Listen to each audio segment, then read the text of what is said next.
Hello hardworking aspirants. Today we are going to study about history of coins and currency, and we are going to see some of the very beautiful coins dating back to the ancient India, and we'll also see the coins of the Mahajanpadas. As you can see, Kasi, Kosal, Gandhar, Magad, Vatsa, Chedi, Matsya, and all the other coins.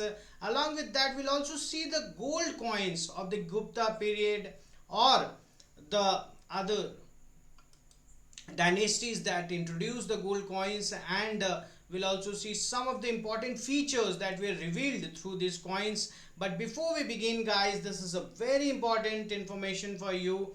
For mentorship program for UPSC, TSPSC and APPSC, this is the opportunity for you guys for one-on-one live mentorship by Deepika ma'am. And why it's important, you're getting a faculty who's having 20 plus years of experience, and that can really bridge the gap of you being an aspirant to you being an administrative officer. We're also having the TSPSC Group 1, Group 2, and also the UPSC CSE 2026-27 live batches right now going on. You're having huge discount of 50%. You can call on the numbers given below to inquire for more. Let's get started with our topic today, that is the history of coins in India. If you see this coins here, guys, you'll see some of the very prominent names here. First and foremost, if you see, you have the punch marked coin. So the first that is introduced, the first evidence that we have got about the coins are the coins which are punch marked, okay guys, that we have seen in Gandhara. Then you see the time of the Indo-Greeks, okay, where you'll have Seleucus and others. At that time, you see the coins have started to differ a bit, okay, and you will see now no more the punch marked coins are used, rather the cast coins or the minted coins are being used. With the time travel, we'll also see the coins of Sher Shah Suri, and Sher Shah Suri's coins very important because it was used till before the independence, or you can say till the independence. And the name Rupiah, that originally we say was started by Sher Shah Suri, that's an important point. We'll also see the coins of Muhammad bin Tughlaq, the very infamous personality. Along with him, we'll also see the coins of Kumar Gupta and the other coins. And with that, we'll also see when the Britishers will come to India, guys. You'll see the coin of George V, and also the coins of George VI. But we'll see all of that. Let's get started. The history of coins and currency. It has a lot of evolution throughout the civilization. We will see that. But you must know what is the study of coins called. The study of coins is called numismatics. Okay, that is very important. Let's talk about the origin and evolution of coinage in India. You must know one thing, guys, that at the very beginning there was no coin, there was no currency, so there was barter system. What's barter system, guys? Supposingly I am having mango, okay, and I want clothes, and supposingly you have clothes and you want mangoes. So I'll approach you, I'll give you the mangoes and you'll give me the clothes. But there is a but. We need to search. I need to search that I need cloth and I can give mango. So I need to have a person who has the need of the mangoes and who can give me the clothes. So that was barter system at that time, that we are giving whatever we are having, and in return we are wanting what we want to have. Then we have the introduction of the coins, guys, which as we have seen at the very beginning, the silver punch mark coins as early as 7th to 6th century BC. That is where we have seen. And materials and techniques, what were the early coins were mainly silver, later gold, copper and alloys. Technique evolved from punch marking to casting and then die striking. Okay, please remember that. So ancient Indian coins or the punch mark coins that we can see here, guys, these were made of silver, featuring symbols like the sun, animals, trees and geometric designs. The types were the Tachila, Gandhara, Kosala, Avanti, Magadhan. All these that you see, guys, these were the punch marked coins. The ones which were used in the Mahajanpadas were the punch marked coins. If you see now, you can see the Kasi coin here. the Kosal, the Gandhara, the Magadha, okay, the Vatsa, Chedi, Malla, then Vajji, Kuru, Panchala, Matsya, Surasena. At the bottom you see Avanti, Anga, Kamboja. So all these signs, if you see all these coins are having different signs, guys. They are looking very different, so they were made different to get identified that which coin is of which Mahajanpada. Okay, so at that time, what is the thing which you should take from here? This all are punch marked coins. Okay, punch marked coins, and this was the feature that we see at the very beginning of the coin system. Then after that we will see, guys, slowly and gradually with the Indo-Greeks and also the Mauryas, the Kusans, Satavahanas, Guptas, etc. What they will start to do, they will start to have this minting of the coins. Okay, they'll start to have this casting of the coins. So what is the real feature of theirs? You will see the motifs of what? Motifs of rulers, motifs of deities, motifs of dynastic emblem, socio-political events. In some of the coins that of the Gupta period that you'll see, or the Kushan period you'll see, guys, there you'll see at one side you'll have the king. Okay, the king will be depicted at one side, and the other side you will have the deities represented. There will be title of the king, the motif of the king. As you can see, Lion Slayer Chandragupta II. This is a coin which we have found. We have also seen the Rhino Slayer Kumar Gupta I. All these questions can be asked. Okay, Battle Axe type Samudra Gupta is there.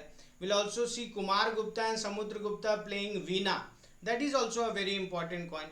Lyricist type coin of Kumar Gupta I. Ashwamedh coin that was issued by Samudra Gupta.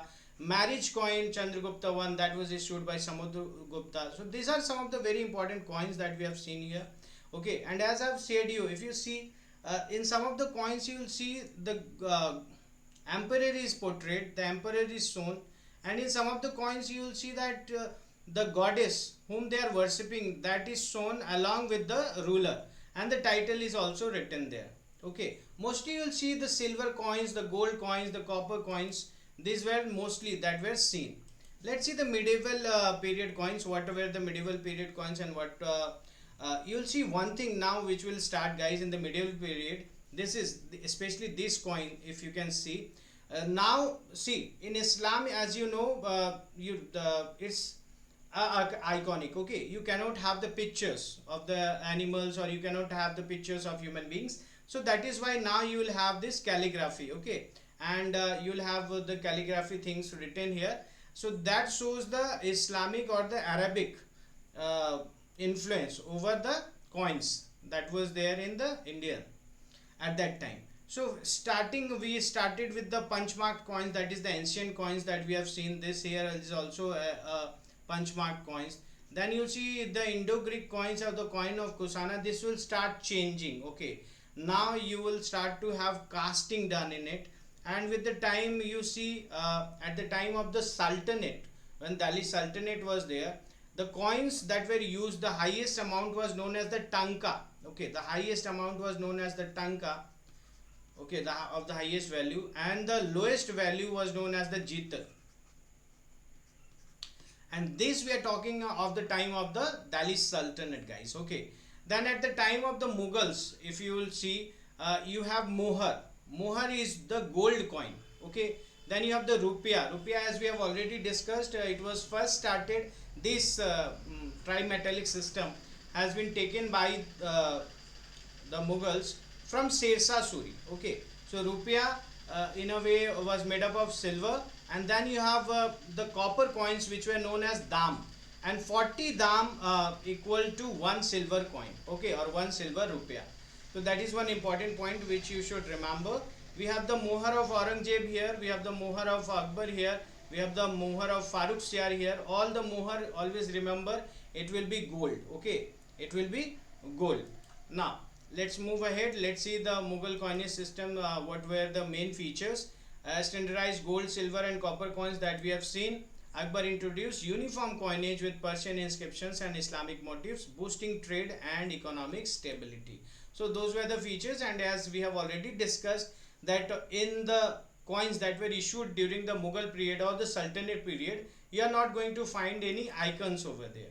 Now Let's see the artistic and cultural significance of these coins. So coins depicted kings, deities, flora, fauna, religious symbols reflecting the art, belief and achievement of their times. Okay, like we have already seen the lyricist type coin of Kumar Gupta, Swamedh coin, marriage coin, all these coins we have already seen. And along with this, yes, this is what I was saying. If you see, at one side you have the king and the title of the king written, at the other side you have the deity who was worshipped by the king, and the title related to the deity is also written there. Now the Gupta coins were as you will see, the most of the gold coins that we have got, that has been of the Gupta period. Okay, so there was the artistic excellence at that time. We'll see you will have the kings displayed, you have the deities like Vishnu, Shiva, Lakshmi displayed there, and royal ceremonies showcasing the era's cultural renaissance that we have seen at the time of Gupta coins. Okay, now medium of propaganda, what coins projected royal authority, religious learning and social political messages. This you should always remember. This is very important, that the coins were also depicting what the economic system at that time was revealing, what the society was revealing at that time. These are all some of the very important features. Now coins as historical sources, economic insights reveal trade practices, economic prosperity and monetary policies.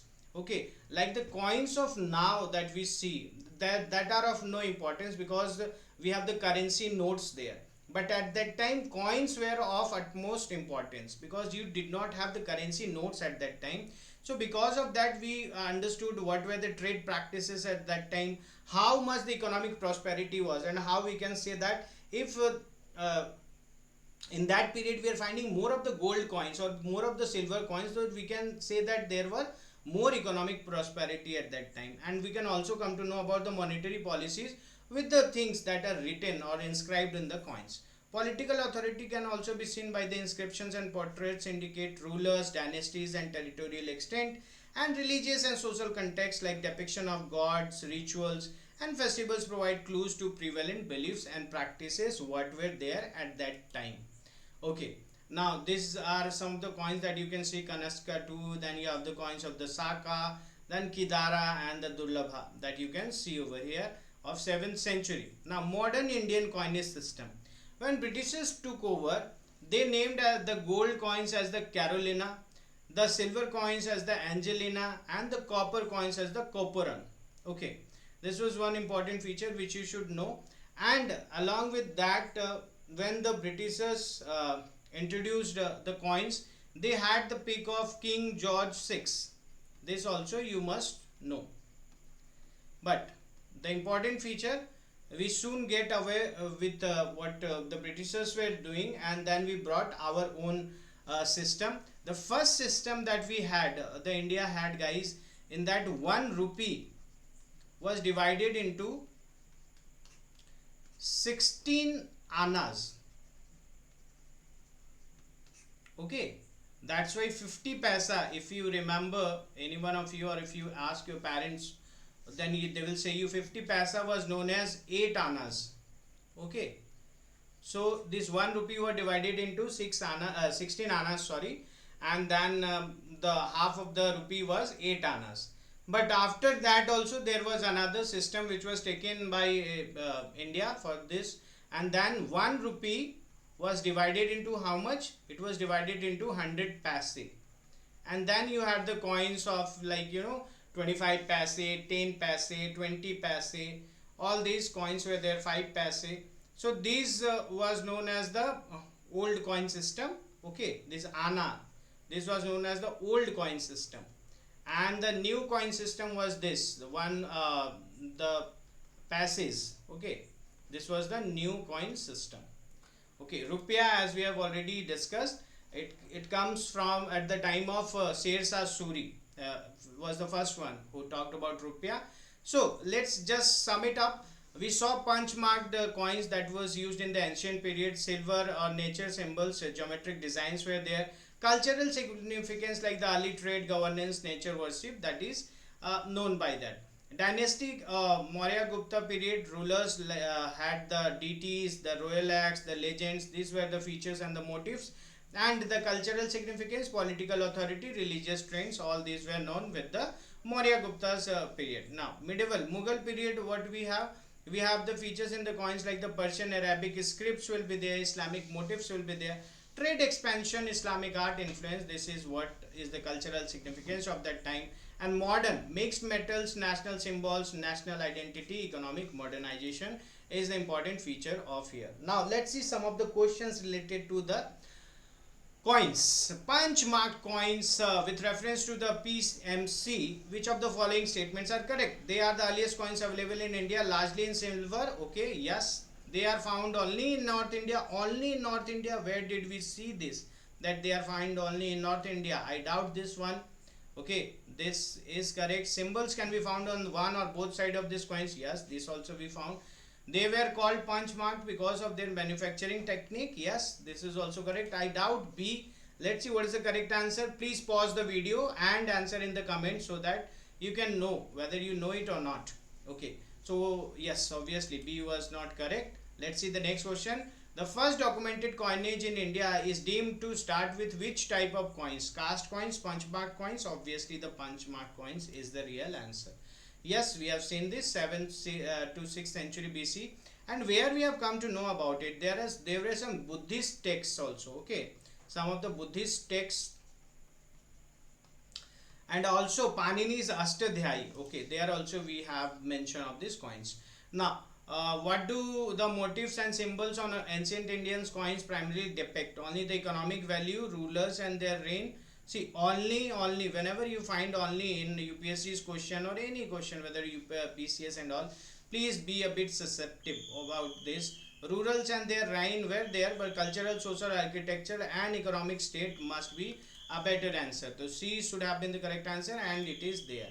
Now, coins as historical sources. Why are ancient Indian coins considered important sources for history? They were only means of trade. Only, see again only. They provided direct evidence of political, economic and cultural. This looks good. They were used only, again only, for religious purpose. Not only of gold. They were silver also. So what will be the correct answer? The correct answer should be B over here, and B is the correct answer. Let's see the last question, guys. Who introduced the silver rupee in India, which became the basis for modern Indian currency? At least 3 to 4 times I said you, it is Sher Shah Suri. Okay, introduced the silver rupee or the rupiah, whatever you want to say. At that time it was known as, in the 16th century, which set standard for the later Indian currency. And with that we have seen some of the questions also, and we are done with the history of currency in India, history of coins in India. And guys, before I go, I will again let you know about the mentorship program that we are running for the UPSC, TSPSC and APPSC. And this, guys, it's very important, because again I'll repeat, to bridge the gap between you being an aspirant to you being an administrative officer. This is the opportunity and this is the chance that you should take. We'll meet again. Till then, keep working hard.